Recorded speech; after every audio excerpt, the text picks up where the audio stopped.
Je suis Clotilde Dussoulier et vous écoutez l'épisode 283 de Change ma vie, la positivité toxique.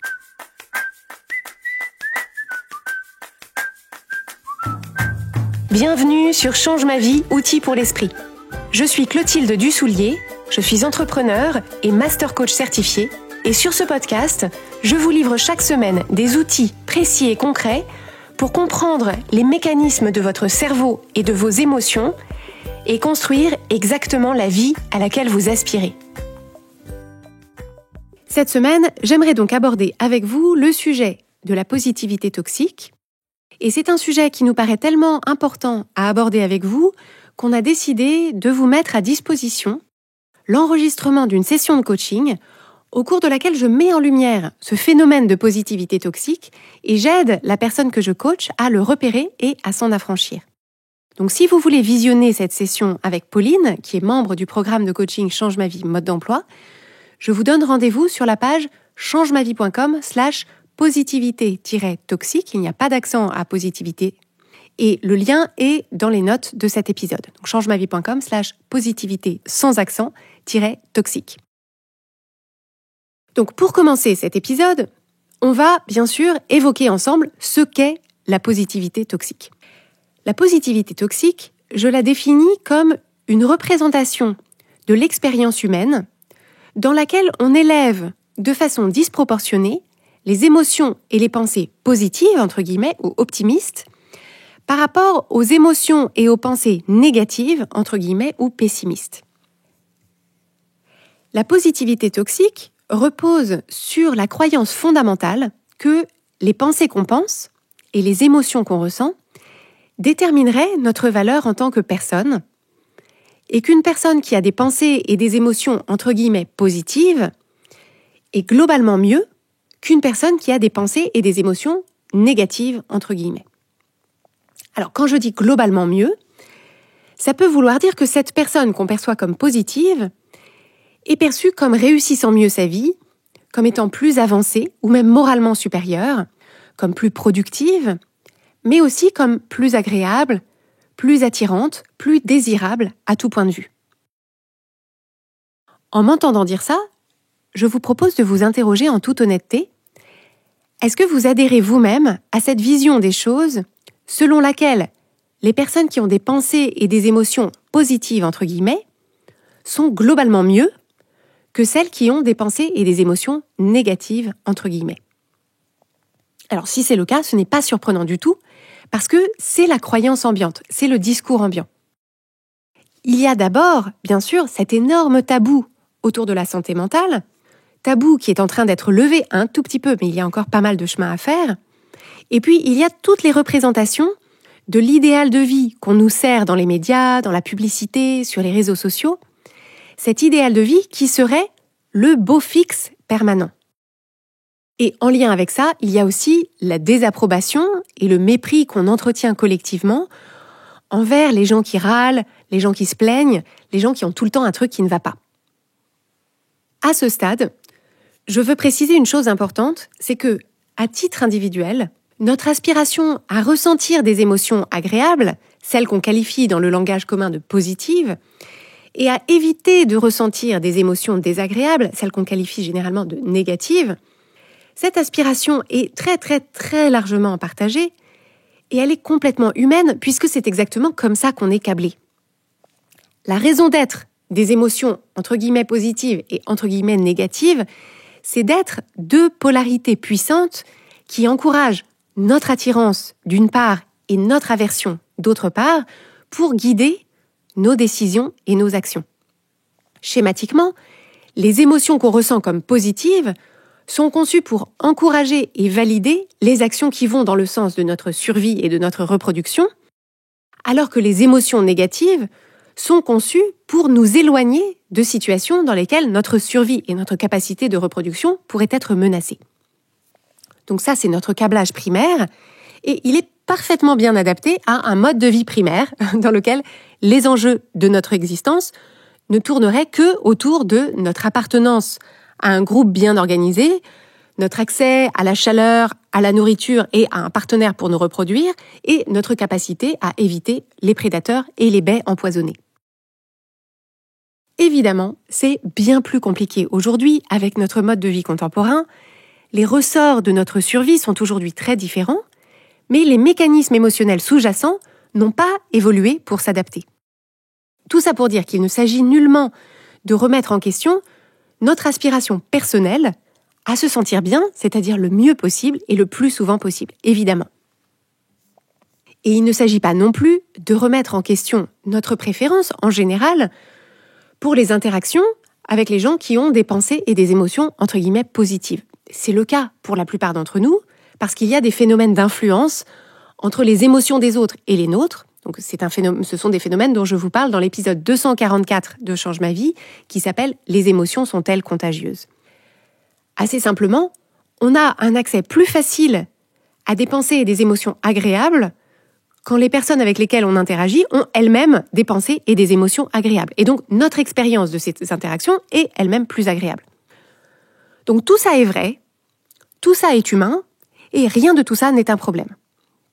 Mais alors, me diriez-vous, si rien de tout ça n'est un problème, si tout le monde préfère se sentir bien et interagir avec des gens qui se sentent bien, pourquoi est-ce qu'on parle de positivité toxique ? Eh bien, on parle de positivité toxique parce que même si on aspire tous et toutes à se sentir bien tout le temps, personne ne se sent bien tout le temps. Et le phénomène qu'on qualifie de toxique dans ce concept de la positivité toxique, ce phénomène commence justement quand les émotions qu'on qualifie de négatives surviennent, c'est-à-dire celles qui sont désagréables, pénibles ou douloureuses, et qu'on y réagit sur la base de cette croyance fondamentale que 1. Ces émotions sont un problème à résoudre, et 2. Que l'apparition de ces émotions reflète un manquement de la part de la personne qui les ressent. La première configuration dans laquelle cette positivité toxique peut s'enclencher, c'est dans la relation entre deux personnes, quand une personne ressent des émotions pénibles, qu'elle les exprime de façon plus ou moins explicite, et que l'autre personne y réagit en lui transmettant exactement ce message. 1. Les émotions que tu ressens sont un problème qu'il va falloir résoudre rapidement. Et 2. Si tu ressens ces émotions, ça doit être que tu ne fais pas ce qu'il faut pour te sentir mieux. Donc, un exemple classique, c'est deux amis qui se retrouvent le vendredi soir pour prendre un verre. L'une ou l'un de l'autre des amis parle à l'autre des difficultés qu'elle rencontre avec son collègue ou avec sa N+1 ou dans un projet qui lui donne du fil à retordre. Donc la personne qui parle se sent anxieuse ou blessée ou découragée ou en colère et ça s'entend à travers ce qu'elle en dit. Vous imaginez la scène, les deux amis, il y en a l'un ou l'une qui parle de ça à l'autre. Et dans une situation comme celle-là, la positivité toxique peut consister en une réponse très directe en mode « mais tu sais, il y a des gens qui sont bien moins lotis que toi, et puis tu sais, la vie est trop courte, c'est qu'un job, vois les choses du bon côté, au moins tu as un salaire qui tombe à la fin du mois. » Donc ça peut être une réponse très directe, ou ça peut être plus subtil, sous la forme d'une minimisation de l'expérience de la personne, en mode « allez, c'est pas si grave », ou « je suis sûre que tu vas t'en sortir parce que tu t'en sors toujours ». Et ça peut être aussi sous la forme d'une platitude, du genre « mais tout arrive pour une bonne raison », et ce qui ne nous tue pas nous rend plus forts. Ou pire encore, une exhortation à être plus positive, parce que la loi de l'attraction le dit, le positif attire le positif, alors que toute cette négativité risque bien de n'attirer que plus de négativité, sous-entendu, tu l'auras bien cherché. Dans toutes ces situations, la positivité toxique se traduit par une injonction à voir la situation sous un jour plus positif pour arrêter de ressentir et surtout pour arrêter d'exprimer ces émotions pénibles. Et l'effet de cette positivité toxique, dans bien des cas, c'est que la personne qui ressent déjà des émotions pénibles et qui est plutôt a priori en recherche de connexion a de fortes chances d'ajouter à ces émotions pénibles de premier niveau une couche supplémentaire de honte et de solitude. Parce que la honte lui dit « il y a un truc qui cloche chez moi, le fait que je ressente ce que je ressens est un problème et ça peut éloigner les autres de moi. » Et la solitude dit « personne ne peut me comprendre puisque la personne qui est en face de moi, manifestement, ne me comprend pas. » Ces émotions de honte et de solitude vont plutôt la conduire à se refermer, à cacher ses émotions aux autres, voire à elle-même, ce qui ne l'aide bien sûr pas du tout, ni à accueillir ses émotions, ni à les comprendre, ni à les réguler. Quand je décris ce type d'interaction,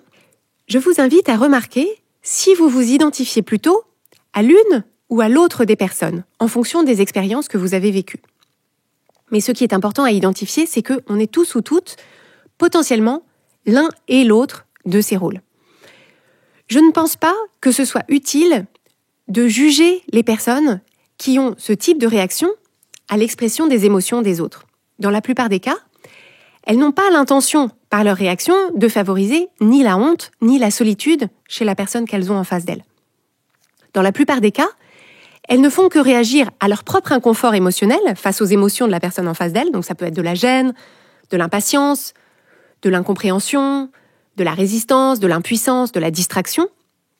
Et surtout, dans la plupart des cas, elles ne font que reproduire le type de soutien qu'elles reçoivent elles-mêmes quand elles-mêmes ressentent des émotions pénibles. Donc l'enjeu, c'est simplement de reconnaître ce type d'échange, quel que soit le rôle qu'on a tendance à y jouer, et de se souvenir que l'opposé de la positivité toxique et son antidote par la même occasion, c'est l'empathie. Là où la positivité toxique dit « tes émotions sont un problème et il faut que tu t'en débarrasses rapidement si tu veux qu'on continue à t'accepter », l'empathie dit « tout le monde peut ressentir des émotions difficiles, ça m'arrive à moi aussi, ça ne dit rien de toi, et je vais faire de mon mieux pour me connecter à toi dans cette difficulté. » Et ensuite, cette empathie peut nous conduire à écouter la personne vraiment, sans juger, sans essayer de résoudre le problème à sa place, en essayant avec sincérité et curiosité de comprendre comment les choses se présentent pour elle, comment elle se sent, et en essayant de lui apporter ce dont elle dit avoir besoin, sans plaquer notre expérience ou notre façon de fonctionner sur la sienne. Donc là, on a regardé ce qui se passe entre deux personnes dans une conversation entre amis, mais la positivité toxique peut se manifester dans toutes sortes de configurations. Elle peut régner au sein d'une famille, au sein d'une équipe sportive, au sein d'une organisation ou d'une entreprise, lorsque le message, implicite ou explicite, c'est que tout le monde est tenu d'aller toujours parfaitement bien. Et dans tous les cas, elle conduit chaque individu à taire ses ressentis, à les nier, à les cacher, de peur d'être jugé et rejeté. Et vous imaginez bien qu'une famille, une équipe, une organisation dans laquelle les gens taisent leurs émotions difficiles, les voient comme quelque chose qui peut leur coûter leur connexion avec les autres et leur appartenance au groupe, c'est très problématique. C'est problématique pour les individus qui meurent un peu à l'intérieur, et c'est un manque à gagner énorme dans la qualité des liens entre les individus en termes d'authenticité, de collaboration et de croissance. Et c'est là qu'intervient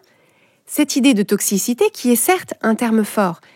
La définition du dictionnaire de quelque chose de toxique, c'est quelque chose qui interrompt ou trouble gravement les fonctions vitales d'un organisme ou d'un écosystème. Donc, quelque chose de toxique, quelque chose qui interrompt ou trouble gravement les fonctions vitales d'un organisme ou d'un écosystème. Et effectivement, dans le cas de la positivité toxique, la fonction vitale qu'elle interrompt et trouble gravement, c'est notre capacité à se connecter à nos émotions et à se connecter aux autres dans notre réalité émotionnelle et dans la leur. Donc oui, l'injonction à se sentir bien tout le temps, indépendamment des circonstances, quelles que soient les circonstances, cette injonction à adopter toujours et tout de suite le point de vue le plus positif, quelles que soient nos circonstances, c'est toxique. C'est toxique pour l'individu, parce que c'est générateur de honte et d'isolement, et c'est toxique pour les groupes auxquels l'individu appartient, parce que c'est une forme de mascarade collective. Pour la qualité de nos liens, il faut donc s'efforcer de déconstruire cette positivité toxique. Mais ce qui est important dans le même temps à préciser, c'est que ça ne signifie pas qu'on a tous et toutes le devoir, ni l'obligation, d'apporter de l'écoute et de l'empathie à tout le monde, tout le temps, sur tous les sujets et dans tous les contextes. La partie qui est problématique dans la positivité toxique, c'est la partie de jugement et de rejet des émotions de l'autre et de l'autre lui-même dans sa réalité émotionnelle. Ce qui est problématique, c'est le moment où on fait passer le message « tes émotions sont encombrantes, je ne les trouve pas légitimes, je trouve ça nul, ou faible, ou bizarre, ou lassant que tu te sentes comme ça. Donc s'il te plaît, remballe et essaye de positiver un peu. En revanche, dans certains contextes, et je pense notamment au contexte professionnel, où une certaine retenue émotionnelle est généralement non seulement culturelle, mais nécessaire pour pouvoir collaborer efficacement, l'enjeu pour déconstruire la positivité toxique, ce n'est pas nécessairement d'ouvrir les vannes et que tout le monde se mette à partager à tout bout de champ et pêle-mêle toutes les émotions qu'il ou elle ressent sur tous les sujets. L'enjeu, c'est de s'assurer dans ces environnements-là qu'on crée des espaces appropriés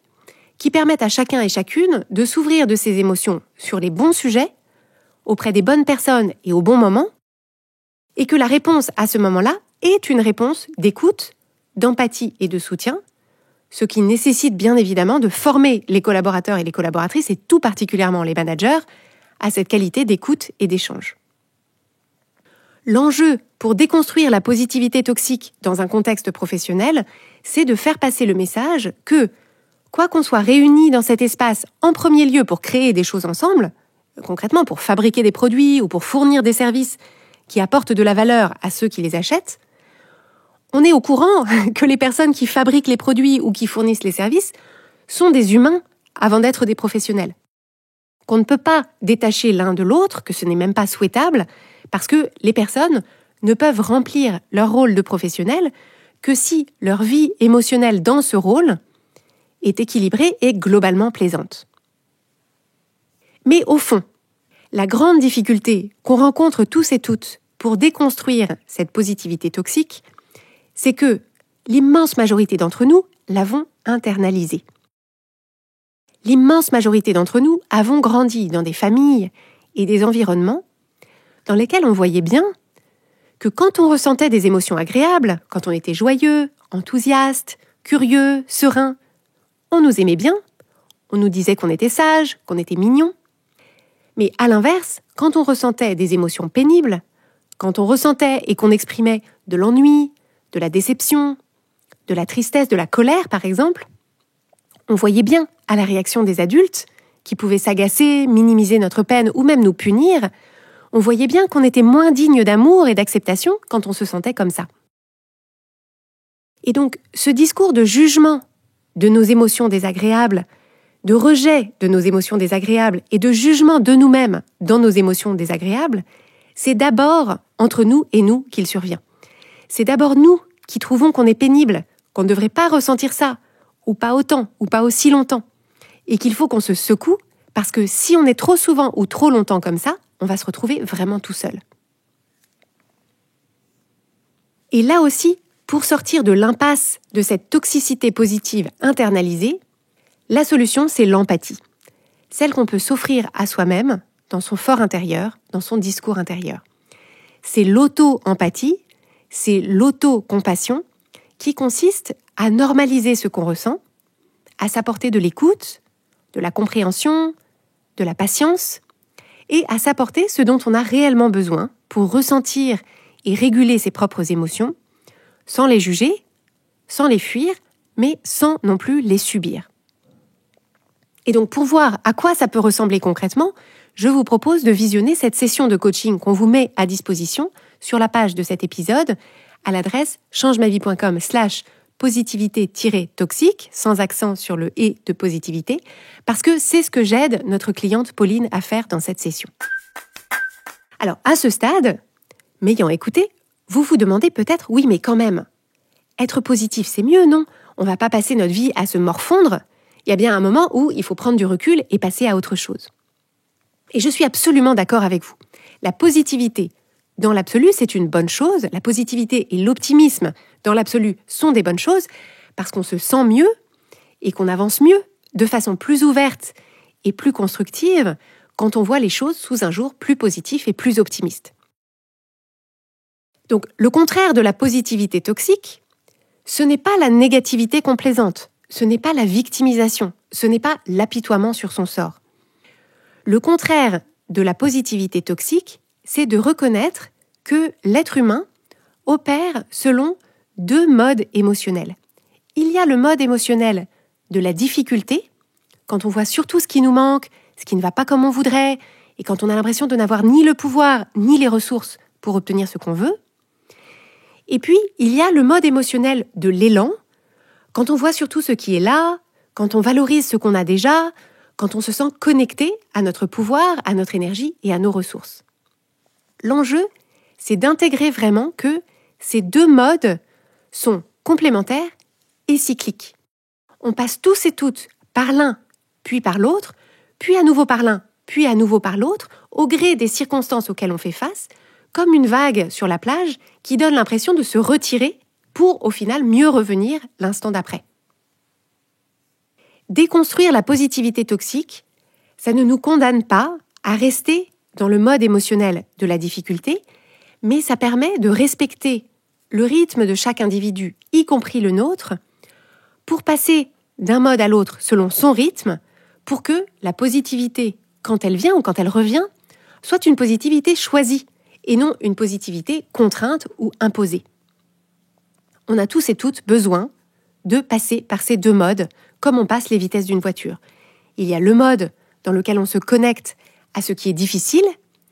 et le mode du « je passe à autre chose, je vois les choses différemment, je vais de l'avant ». Ce qui est impératif, c'est que chaque personne puisse intégrer ce dont elle a besoin et quel est le mode selon lequel elle a besoin ou envie d'opérer à ce moment précis. Et le plus important à retenir, c'est que de l'extérieur, on ne peut pas le savoir et on ne peut pas le déclarer pour les autres. Ce qu'on peut faire en revanche dans la relation à l'autre, et qui est infiniment précieux, c'est de commencer par essayer d'évaluer ça justement. D'évaluer où est-ce que la personne en est, et c'est ce qu'on fait en coaching pour les membres de notre programme, pour leur montrer comment faire pour déterminer où ils et elles en sont, dans quel mode ils ou elles ont besoin d'opérer, et comment est-ce que ils ou elles ont besoin de se parler lorsqu'elles sont dans ce mode-là.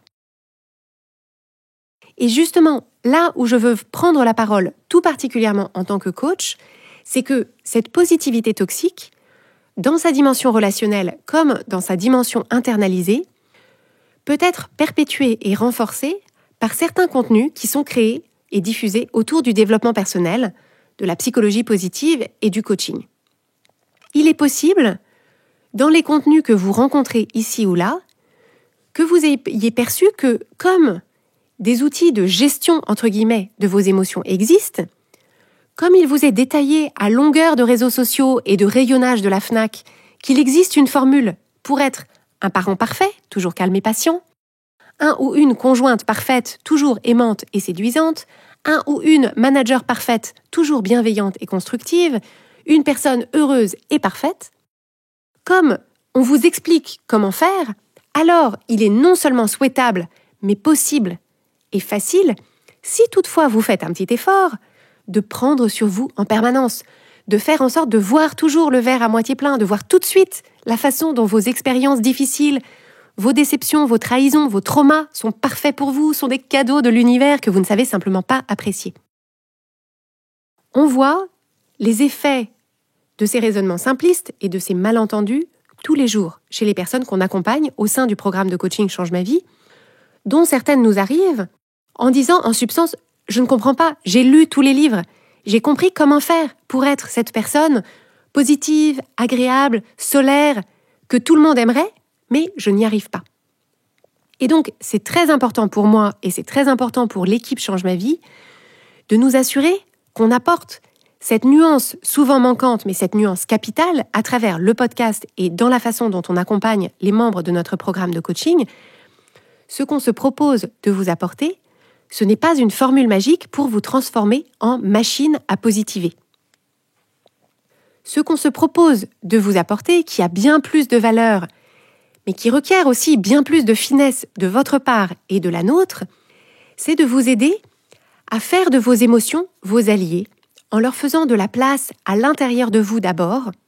en vous aidant à mieux les identifier, mieux les connaître, mieux les décoder et mieux les vivre, en apprenant à vous connecter à votre expérience humaine contrastée, sans chercher à vous en débarrasser ni à vous en déconnecter, mais en l'acceptant pour ce qu'elle est. Vous pouvez d'ailleurs voir un échantillon de cette approche, tout particulièrement dans les épisodes de la série que j'appelle les antidotes. Ces épisodes sont à chaque fois une excellente illustration de la façon dont on commence par se connecter à la difficulté, se connecter à soi dans la difficulté, pour identifier ce dont on a besoin, pour l'accueillir, puis l'adoucir, puis la dépasser, sans se dépêcher. Et ce dont on s'aperçoit bien sûr, c'est que notre expérience émotionnelle, dans son versant le plus pénible, est très très largement moins pénible quand on cesse de se battre contre elle, quand on n'empile pas par-dessus notre jugement, notre résistance, notre peur, notre urgence, notre honte. Et vous l'avez sans doute déjà constaté dans vos échanges avec les personnes qui vous entourent. Le jour où vous êtes embourbé dans une situation compliquée, remplie à ras-bord d'émotions toutes plus pénibles les unes que les autres, si vous avez un ou une amie, un ou une partenaire, un ou une membre de votre famille qui est simplement là et qui arrive, par son écoute, à créer un espace de connexion dans lequel vous avez le temps et la place de mieux vous comprendre, de mieux comprendre ce qui se passe pour vous, ce dont vous avez besoin et comment l'obtenir, vous savez le soulagement immédiat que ça crée, le soulagement qui n'a pas de prix que ça crée. Et cet espace qui vous permet cette connexion et cette compréhension de vous-même, qui vous aide à savoir où vous en êtes, qui vous aide à identifier les ressources internes et externes que vous allez pouvoir mobiliser pour avancer, et à quel rythme, c'est-à-dire quel rythme sera le bon pour vous, c'est un des ressorts les plus précieux du coaching tel qu'on le pratique chez Change Ma Vie. Et c'est aussi le bénéfice immense de la démarche partagée en groupe. Parce que cet espace de connexion et de compréhension concret autour de la problématique d'une personne donnée, toutes les personnes qui assistent à l'échange en bénéficient pour elles-mêmes à de multiples titres. D'abord, ça normalise les émotions qu'on ressent tous et toutes, y compris les émotions pénibles. Et ça, quand on se dit « en fait, ce que je ressens est normal », ça fait retomber notre honte et notre résistance. Ensuite, les appels de coaching et cette démarche partagée nous permettent de montrer de façon éloquente que se connecter à ces émotions difficiles ne nous plombe pas, ne nous enfonce pas, contrairement à ce qu'on pense souvent, mais au contraire, nous apprend énormément sur là où on en est et ce dont on a besoin. Et pour finir, le bénéfice, c'est que ça permet de voir la polarité de l'expérience humaine d'une façon tout à fait différente, en voyant à quel point ça nous rassemble et à quel point ça nous connecte les uns et les unes aux autres au lieu de nous isoler. D'ailleurs, les appels de coaching de groupe qu'on propose au sein du programme de coaching de Change Ma Vie font partie des éléments que nos membres apprécient le plus, et à chaque fois,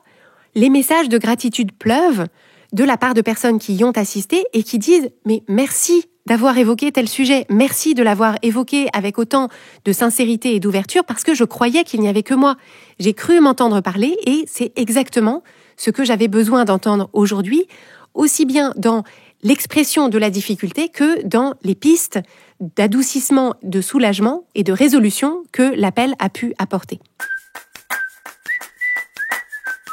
Et donc, je vous rappelle, pour vous en convaincre, que vous pouvez justement visionner un extrait de coaching sur le sujet de la positivité toxique en vous rendant sur la page de l'épisode, donc changemavie.com/positivité-toxique, sans accent à positivité. Et je remercie Pauline de nous avoir permis de partager cette session avec vous. Si vous écoutez cet épisode au moment de sa diffusion, nous ouvrons les inscriptions au coaching Change Ma Vie la semaine prochaine. Donc, si vous voulez intégrer un programme de coaching dans lequel on vous apporte un accompagnement qui n'est pas de la positivité toxique, ni des exhortations simplistes à voir le verre à moitié plein, mais un accompagnement dans lequel on vous rencontre là où vous êtes, comme vous êtes, et où on vous aide à mieux vous comprendre pour mieux vivre la vie extraordinaire qui vous ressemble, je crois qu'on va bien s'entendre et j'espère que vous saisirez cette opportunité de nous rejoindre. Toutes les informations sont sur la page changemavie.com/coaching et vous pouvez dès à présent vous inscrire sur la liste d'attente.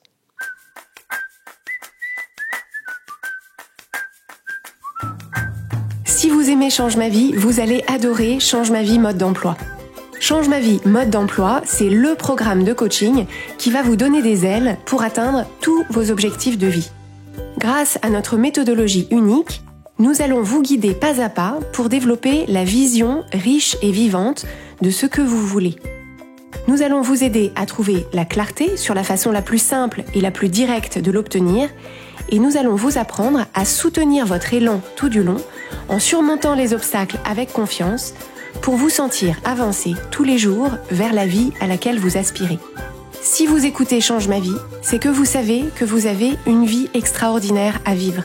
Une vie qui a du sens et un impact, et c'est notre mission et notre passion de vous y aider. Je vous donne donc rendez-vous dès aujourd'hui sur changemavie.com/coaching pour avoir toutes les informations.